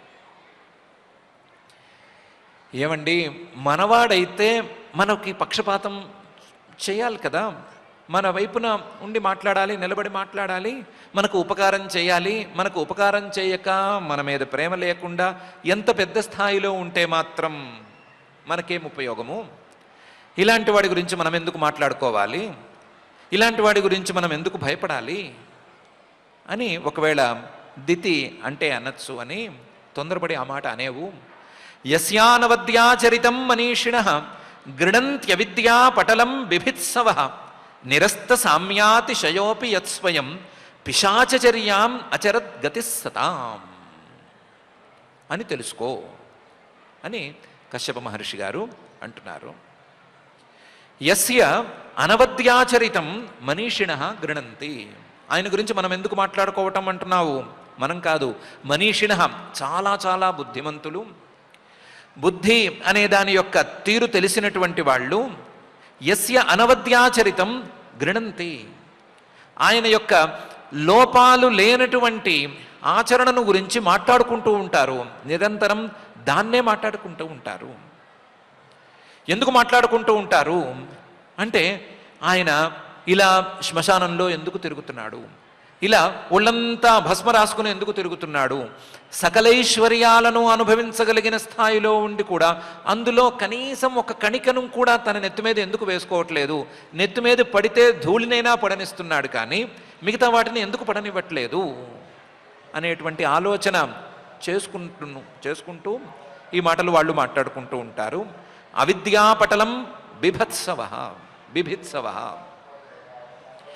మిగతా వాళ్ళ కళ్ళకి, ఈ ప్రపంచాన్ని చూసే వాళ్ళ కళ్ళకి ఒక రోగం ఉంది. ఆ రోగం అవిద్య అనేటువంటి రోగం. కళ్ళు సరిగ్గా కనిపించకుండా అడ్డం పడేటువంటి రోగానికి పటలం అని వైద్యశాస్త్రంలో పేరు. ఈ రోగం అనేది ఈ సృష్టిలో పుట్టిన ప్రతి మానవుడికి ఉంటుంది. ఆ రోగం పేరు అవిద్య అనేటువంటి రోగం. ఈ అవిద్య అనేటువంటి రోగం ఉండటం వలన ఏది ఐశ్వర్యం ఏది ఐశ్వర్యం కాదు, ఎవరు ఈశ్వరుడు ఎవరు ఈశ్వరుడు కారు అనే విషయం తేలకుండా ఉంది. ఇలా తేలకుండా ఉన్నటువంటి ఈ పరిస్థితిని దాటి నాకున్న ఈ కంటి దోషాన్ని పోగొట్టుకుని నేను కూడా ఐశ్వర్యాన్ని సరిగ్గా చూడాలి అని అనుకునేటువంటి వాళ్ళు, అవిద్యాపటలం బిభిత్సవ, అవిద్యను పోగొట్టుకోదలుచుకున్నటువంటి వాళ్ళు ముందు ఏం చేస్తారు అంటే యస్యానవద్యాచరితం మనీషిణ గృణంతి, మొదలు ఆయన గురించి మాట్లాడుకుంటారు. ఆయన ఏం చేస్తున్నాడు అనే సంగతి ఆలోచిస్తారు. ఆలోచించి దాని ప్రకారం నడుచుకుందామని అనుకుంటారు. యస్యానవద్యాచరితం మనీషిణ గృణంత్యవిద్యా పటలం బిభిత్సవ నిరస్త సామ్యాతిశయోపి. ఆయనకు సామ్యం అంటే ఆయనతో సమమైనటువంటి వారు ఎవరూ లేరు. ఆయన కంటే అతిశయం పెద్దగా ఉండేటువంటి వాళ్ళు, గొప్పదనం ఉన్నటువంటి వాళ్ళు లేనే లేరు. నిరస్త సామ్యాతిశయ, ఆయన తలుచుకుంటే ఈ సృష్టిలో చేయలేని పని అనేది లేనే లేదు. తథాపి యత్ స్వయం పిశాచచర్యాం అచరత్, ఆయన ఎవరూ చెప్పకుండానే పిశాచంలాగా ప్రవర్తిస్తున్నాడు. పిశాచాలు ఇలాగే ఉండొచ్చు కదా, అన్నీ ఉన్నా సరే అనుభవించలేకపోవటం అనే దాన్ని ప్రదర్శించవచ్చు కదా. ఆయన కూడా అలాగే కూడా అన్నీ ఉన్నా సరే అనుభవించకపోవటం అనేటువంటి పిశాచ చర్యను చూపిస్తున్నాడు. పిశాచంలాగా తిరుగుతున్నాడు. పిశాచం ఎలాగైతే బట్టలు కట్టుకోదో అలాగే ఈయన కూడా బట్టలు కట్టుకోడు. పిశాచం ఎలాగైతే శరీరాన్ని సంస్కరించుకోదో అలాగే ఈయన కూడా సంస్కరించుకోడు. పిశాచం ఎలాగైతే తలదువ్వుకోదో ఈయన కూడా అలాగే తలదువ్వుకోడు. పిశాచం ఎలా ఉంటే అలా ఉంటున్నాడు.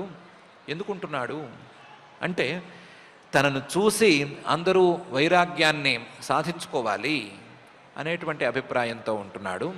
అందువల్లే ఈయన సతాం గతి, సత్పురుషులకు ఒక మార్గదర్శకుడు లేదా సత్పురుషులు జ్ఞానవంతులు చేరవలసినటువంటి తత్వరూపంలో ఉన్నవాడు అని మహర్షి గారు యస్యానవద్యాచరితం మనీషిణ గృణంత్యవిద్యా పటలం బిభిత్సవ నిరస్త సామ్యాతిశయోపి యత్ స్వయం పిశాచచర్యాం అచరత్ గతి సతాం అని ఈ శ్లోకంలో అంటున్నారు. అలా కాదు, కొంచెం నీట్నెస్ ఉండాలి కదా. ఎంత కాదన్నా సరే ఈయన్ని పరమేశ్వరుడు అని నమ్మాలన్నా, ఈయన పరమాత్మ అని మనకు నమ్మకం కలగాలన్నా కొంచెం క్లీన్గా ఉండాలి. మనకు ఉన్నట్లుగా నీట్గా కనిపించాలి. శరీర సంస్కారం సరిగ్గా చేసుకోవాలి. తలకాయ నీట్గా దూకోవాలి. ఇంటర్వ్యూకి హాజరైనట్టుగా ఉండాలి కదా. డ్రెస్సింగు అవన్నీ సవ్యంగా ఉండాలి కదా అని అంటే దానికి అంటున్నారు హసంతి యస్యా చరితం హి దుర్భగాః స్వాత్మన్ రతస్య విదుషః సమీహితం యైర్వస్త్రమాల్యాభరణానులేపనైః శ్వభోజనం స్వాత్మతయా ఉపలాలితం అని. ఆయన్ని చూసి ఎవరైనా నవ్వుకునే మాట అయితే ఆ నవ్వుకునేటువంటి వాళ్ళు ఎలాంటి వాళ్ళు, ఆయన ఎలా ఉన్నాడు అని ఆలోచించుకోవలసిందే. హసంతి నవ్వచ్చు కొంతమంది, యస్య ఆచరితం ఆయన నడిచే తీరు ఇవన్నీ కూడా చూసి ఎవరైనా నవ్వితే నవ్వుకోవచ్చు కాక, కానీ దుర్భగాహ వాళ్ళేమీ సౌభాగ్యం ఉన్నవాళ్ళు కారు. భాగ్యం లేని వాళ్ళు, దౌర్భాగ్యం ఉన్నవాళ్ళు పరమేశ్వరుని చూసి నవ్వుకోవచ్చు కాక, హసంతి యస్యా చరితం హి దుర్భగాహ.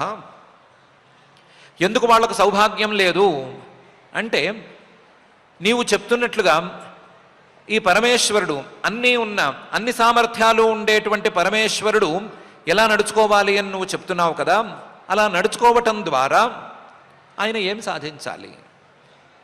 సంతోషాన్నే అయితే గనక, ఏదో ఒక ఆనందాన్నే అయితే గనక, స్వాత్మన్ రతస్య తన స్వస్వరూపమైనటువంటి ఆనందంలో సంతోషంగా ఉండేటువంటి ఆయన ఇలా ఎందుకు ఉండాలి? ఆయన స్వానందాన్ని అనుభవిస్తూ ఉన్నప్పుడు మిగతా వాళ్ళు లోకంలో ఉండేటువంటి అవిదుష అవిద్వాంసులు, తెలియనటువంటి వాళ్ళు, తత్వజ్ఞానం లేనటువంటి వాళ్ళు అనుభవించే తీరులో ఆనందాన్ని ఆయన అనుభవించాలి అనే నియమం ఎక్కడి నుంచి వస్తుంది? స్వాత్మన్ రతస్య అవిదుష సమీహితం. అవిదుష ఏమీ తెలియనివాడు, అజ్ఞాని, ఇలాంటివాడు కోరుకునేటువంటి కోరికలను, ఇలాంటివాడు ఆనందం అనుభవించాలి అనేటువంటి తీరును ఆయన ఎందుకు పాటిస్తాడు? అవిదుష సమీహితం ఆయన ఎందుకు అనుభవిస్తాడు? ఇలా ఆయన ఎందుకున్నాడు అంటే, ఇలాగే ఎందుకున్నాడు అంటే నువ్వు అనుకున్నటువంటి ఈ సాంసారికమైన విషయాల్లో ఏమీ పసలేదు, వైరాగ్యంలోనే చాలా పస ఉంది అని చాటి చెప్పటానికి ఇలా అయితే ఉన్నాడు. ఆయన చేస్తున్న పనికి అర్థం ఉంది, మిగతా వాళ్ళు చేసేటువంటి ఆలోచనకు ఏమీ అర్థం లేదు, వాళ్ళ నవ్వుకి విలువ లేనే లేదు. హసంతి యస్యాచరితం హి దుర్భగా స్వాత్మన్ రతస్య అవిదుష సమీహితం యైర్వస్త్రమాల్యాభరణానులేపనై. ఎవరు ఇందాక కామెంట్ చేసింది, ఆయన డ్రెస్సింగ్ బాగుంటే బాగుండేది, ఆయన నీట్గా ఒళ్ళు కడుక్కుని వస్తే బాగుండేది అని ఎవరు కామెంట్ చేశారు అంటే, ఎవరైతే వస్త్రమాల్య ఆభరణ అనులేపనై మంచి వస్త్రాలను ధరించి, ఆభరణాలు దాని మీద కొన్ని ఆభరణాలు వేసుకుని, మాల్యాలు అంటే దాని మీద పూలమాలలు కూడా వేసుకుని, అనులేపనై దాని మీద కొన్ని అనులేపనాలు అంటే ఆ క్రీములు ఈ క్రీములు లేకపోతే డియోడ్రెంట్స్ ఇలాంటివి పూసుకుని వచ్చారు, వాళ్ళు మాట్లాడారు.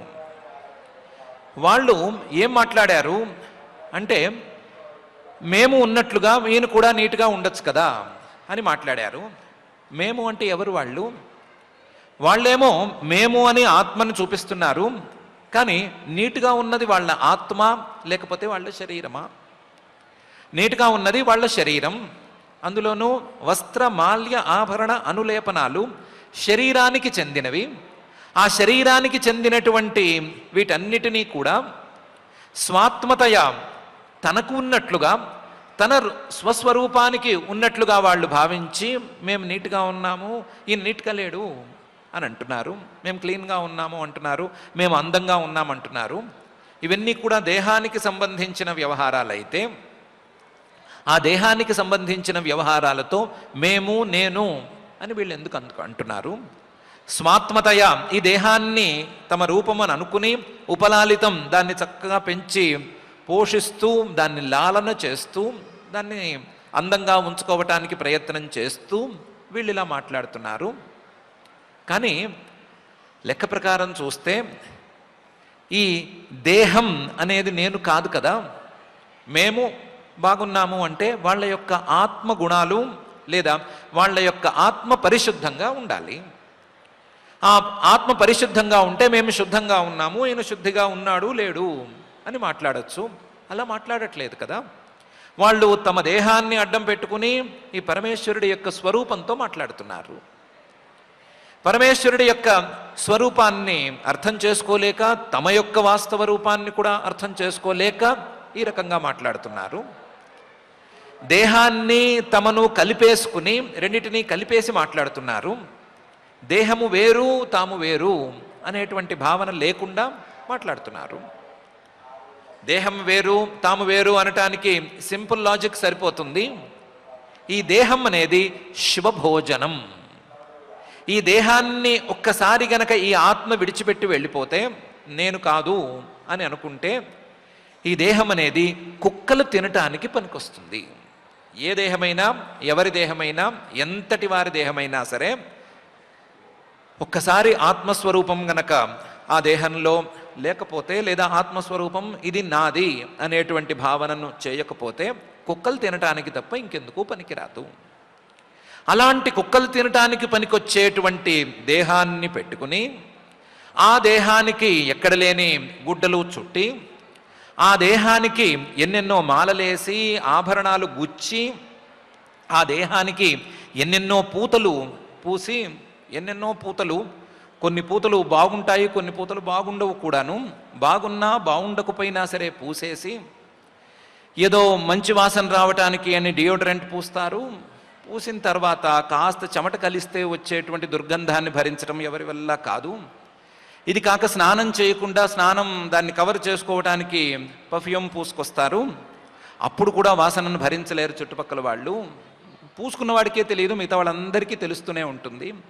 అలాంటి పూతలన్నీ పూసేసి ఈ కుక్క తినడానికి పనికొచ్చేటువంటి శరీరాన్ని తయారు చేసి, ఆ శరీరాన్ని అడ్డం పెట్టి, ఆ శరీరాన్ని నేను అని శరీరంతో సంబంధం లేకుండా తిరిగేటువంటి ఆ పరమేశ్వరుణ్ణి చూసి ఏమైనా మాట్లాడినా, లేదా ఆయన్ని చూసి ఏమైనా నవ్వినా సరే విలువ అనేది ఎక్కడి నుంచి వస్తుంది అని మహర్షి గారు హసంతి యస్యాచరితం హి దుర్భగా స్వాత్మన్ రతస్య ఆవిదుష సమేహితం యైర్వస్త్రమాల్యాభరణానులేపనై శ్వభోజనం స్వాత్మతయోపలాలితం అని ఈ శ్లోకంలో అంటున్నారు. ఇంకా ఒక శ్లోకం పరమేశ్వరుడికి సంబంధించింది ఉంది, కానీ మరీ 7:16 అయిపోయింది, పారాయణకు సమయం తగ్గిపోతుంది అనే భయం ఉంది. కాబట్టి పరమేశ్వరుడి ఒక శ్లోకాన్ని రేపటికి ఉంచుకుందాము. ఇప్పటికైతే ఇంతవరకు చేసినటువంటి పరమేశ్వర వర్ణనను ఒకసారి మనసులోకి ఎక్కించుకుందాము.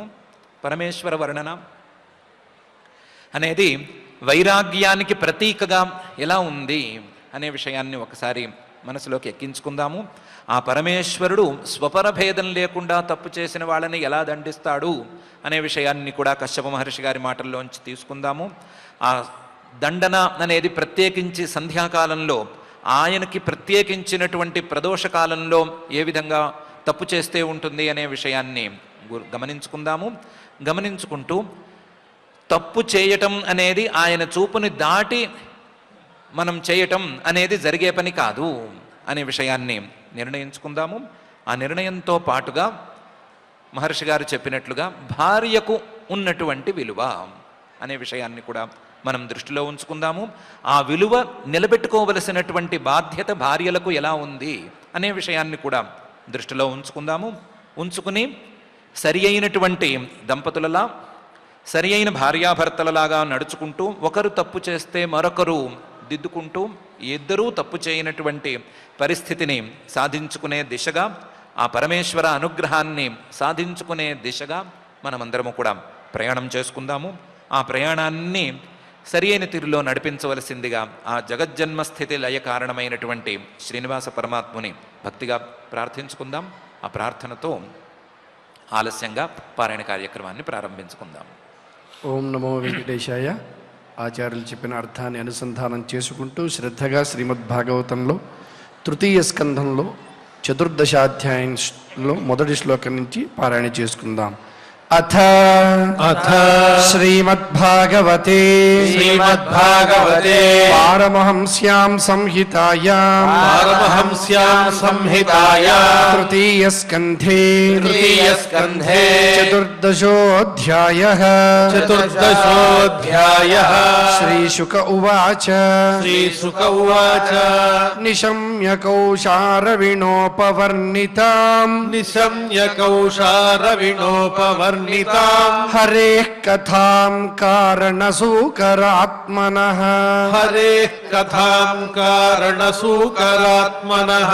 పునః సపప్రచ్ఛతముద్యతాంజలిః నచాతి తృప్తో విదురో ధృతవ్రతః విదుర ఉవాచ తేనైవ తు మునిశ్రేష్ఠ హరిణా యజ్ఞమూర్తినా ఆదిదైత్యో హిరణ్యాక్షో హత ఇత్యనుశుశ్రుమా తస్య చోద్ధరతః క్షోణీం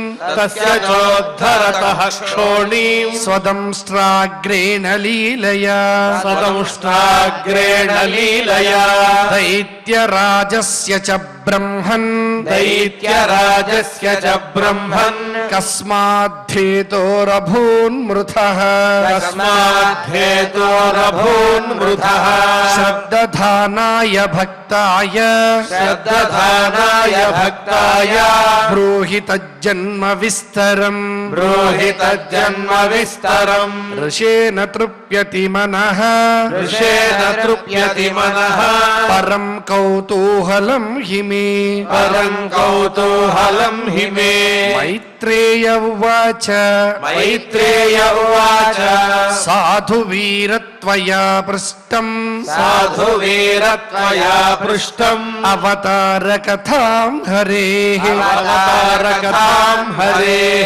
యత్వం పృచ్ఛసి మత్యానాం మృత్యుపాశ విశాతనీం యయోత్తానపదః పుత్ర పుత్రో యయోత్తానపదః పుత్రో మునినా గీతయార్భకః మునినా గీతయార్భకః మృత్యోః కృత్వైవ మూర్ధ్న్యంఘ్రిం మృత్యోః కృత్వైవ మూర్ధ్యంఘ్రిం ఆరురోహ హరేః పదం ఆరురోహ హరేః పదం అథాత్రాపీతిహాసోయం అథాత్రాపీతిహాసోయం శ్రుతో మే వర్ణితః పురా श्रुतो मे वर्णितः पुरा బ్రహ్మణా దేవదేవేన ब्रह्मणा देवदेवेन దేవానామనుభృచ్యతాం देवानामनुपृच्छताम् తితిర్దాక్షాయణీక్షత్తః तितिर्दाक्षायणीक्षत्तः మారీచం కశ్యపం పతిం मारीचं कश्यपम् पतिम् అపత్యకామాచకమే अपत्यकामाचकमे సంధ్యాయాం హృచ్ఛయార్దిత सन्ध्यायाम् हृच्छयार्दिता ఇష్ట్యాగ్నిజిహ్వం పయసా इष्ट्वाग्निजिह्वम् पयसा పురుషం యజుషాం పతిం पुरुषम् यजुषाम् पतिम् విమ్లోచ్యత్యర్క ఆసీనం निम्नोचत्यर्क आसीनम् అగ్న్యగారే సమాహితం अग्र्यगारे समाहितम् దితిరువాచ दितिरुवाच ఏష మాం త్వత్కృతే విద్వన్ एष माम् त्वत्कृते विद्वन् కామ ఆత్త శరాసనః काम आत्तशरासनः దునోతి దీనాం విక్రమ్య दुनोति दीनाम् विक्रम्य రంభామివ మతంగజః ब्रह्मामिव मतङ्गजः తద్భవాన్ దహ్యమానాయాం तद्भवान् दह्यमानाय సపత్నీనాం సమృద్ధిభిః सपत्नीनाम् समृद्धिभिः ప్రజావతీనాం భద్రంతే प्रजावतीनाम् भद्रन्ते మయ్యాయుంక్తామనుగ్రహం मय्यायुक्तामनुग्रहम् భర్తర్యాప్తో రుమానానాం भक्तर्याप्तो रुमानानाम् లోకానా విశతే యశః लोकानाविशते यशः పతిర్భవద్విధో యాసాం पतिर्भवद्विधो यासा ప్రజయాననుజాయతే प्रजयाननुजायते పురా పితా నో భగవాన్ पुरा पिता नो भगवान् దక్షో దుహిదృవత్సలః दक्षो दुहितृवत्सलः సంవృణీత వరం వత్సాః वरम् वत्साः ఇత్యపృచ్ఛత నః పృథక్ इत्यपृच्छत नः पृथक् సవిదిత్వాత్మజానాంనో सविदित्वात्मजानानो భావం సంతాన భావనః भावम् सन्तानभावनः త్రయోదశా దదాత్తాసాం त्रयोदशा ददात्तासाम् యాస్తే శీలమనువ్రతాః यास्ते शीलमनुव्रताः అథ మే కురు కళ్యాణ अथ मे कुरु कल्याण కామం కంజ విలోచన कामम् कञ्जविलोचन ఆర్తోపసర్పణం భూమన్ आर्तोपसर्पणम् भूमन् అమోఘం హి మహీయసి अमोघम् हि महीयसि ఇది తాం వీరమారీచః इति ताम् वीरमारीचः కృపణాం బహుభాషిణీం कृपणाम् बहुभाषिणीम् ప్రత్యాహానునయన్ వాచ प्रत्याहारुणयन् वाच ప్రవృద్ధానంగకశ్మలాం प्रवृद्धानङ्गकश्मला ఏష తేహం విధాస్యామి एष देहम् विधास्यामि ప్రియం భీరు యదిచ్ఛసి प्रियम् हीरु यदिच्छसि తస్యాః కామం న కః కుర్యాత్ तस्याः कामम् न कः कुर्यात् సిద్ధిస్త్రైవర్గికీయతః सिद्धिस्त्रैवर्गिकी यतः సర్వాశ్రమానుపాదాయ सर्वाश्रमानुपादाय స్వాశ్రమేణ కలత్రవాన్ స్వాశ్రమేణ కలత్రవాన్ వ్యసనార్ణవమత్యేతి వ్యసనార్ణవమత్యేతి జలయానైర్యథార్ణవం జలయానైర్యథార్ణవం యామాహురాత్మనో హ్యర్థం యామాహురాత్మనో హ్యర్థం శ్రేయస్కామస్య మానిని శ్రేయస్కామస్య మానిని యస్యాం స్వధురమధ్యస్య యస్యాం స్వధురమధ్యస్య పుమాంశ్చరతి విజ్వరః పుమాంశ్చరతి విజ్వరః యామాశ్రిత్యేంద్రియారాతీన్ యామాశ్రిత్యేంద్రియారాతీన్ దుర్జయానితరాశ్రమైః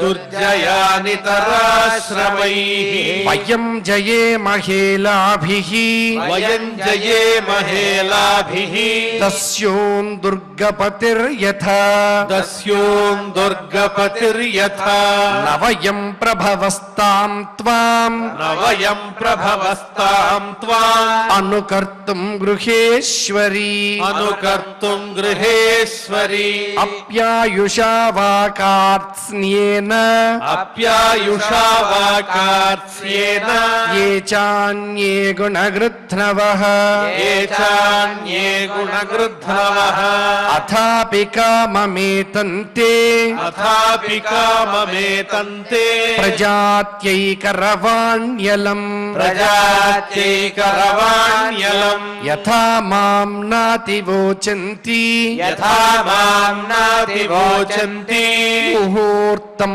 ప్రతిపాలయ ముహూర్తం ప్రతిపాలయ ఏషా ఘోరతమా వేళ ఏషా ఘోరతమా వేళ ఘోరాణాం ఘోరదర్శన ఘోరాణాం ఘోరదర్శన చరంతి యస్యాం భూతాని చరంతి యస్యాం భూతాని భూతేషానుచరాణి